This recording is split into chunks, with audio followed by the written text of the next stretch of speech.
Voici l'histoire de la vie de Moïse, l'homme entre deux mondes. Un peuple gémissait.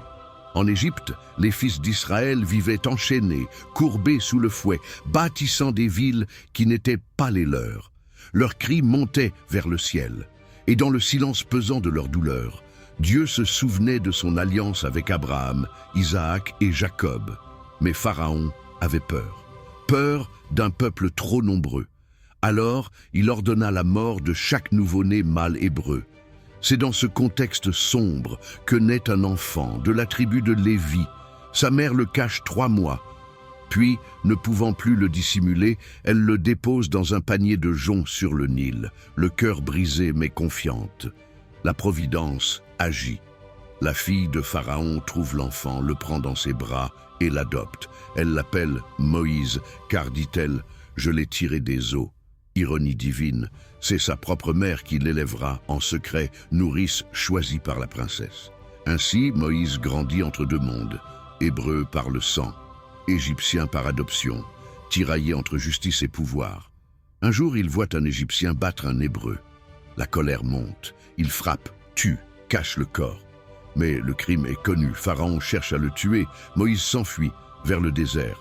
Là, à Madian, il s'assoit près d'un puits. Il aide des bergères. Il rencontre Séphora, fille de Jéthro, prêtre de Madian. Il se marie, devient père, oublie presque sa mission.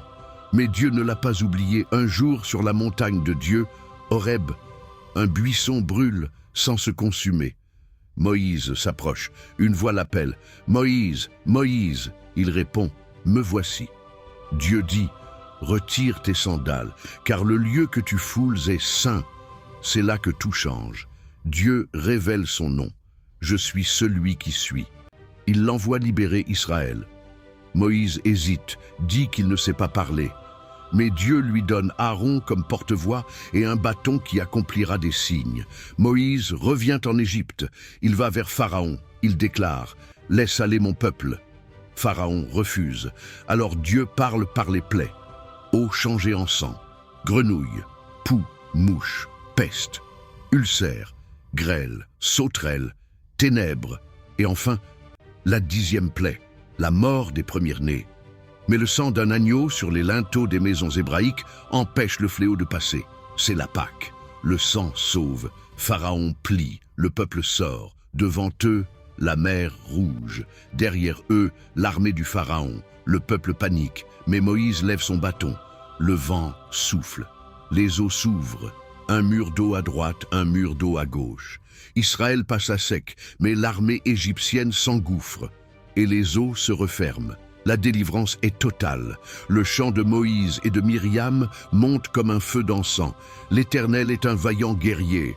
La liberté est acquise, mais le cœur du peuple est encore esclave. Ils murmurent, ils réclament, ils se plaignent. Dieu donne la manne, fait jaillir l'eau du rocher, les guide par la nuée le jour et le feu la nuit.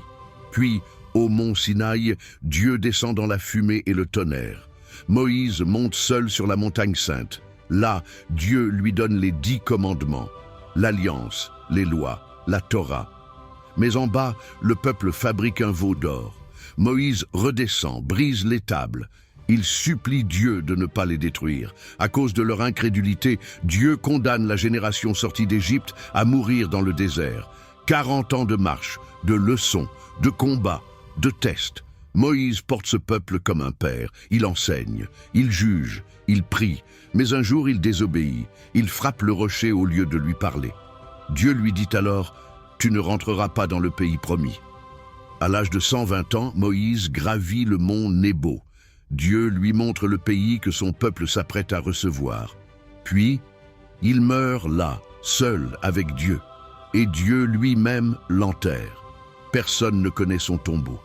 Moïse fut le prophète, le guide, le médiateur, celui à qui Dieu parlait face à face, comme à un ami. Il a conduit un peuple de l'esclavage à la liberté. Il a porté la loi, préparé la terre, annoncé le Messie. Des siècles plus tard, il apparaîtra glorifié aux côtés d'Élie, face à Jésus transfiguré. Moïse n'était pas un héros parfait, mais il fut l'élu, le fidèle, le serviteur. Il douta, mais obéit. Il tomba, mais intercéda, il pleura, mais persévéra. Et son nom résonne encore aujourd'hui comme un écho dans le désert. Mose, l'homme de Dieu,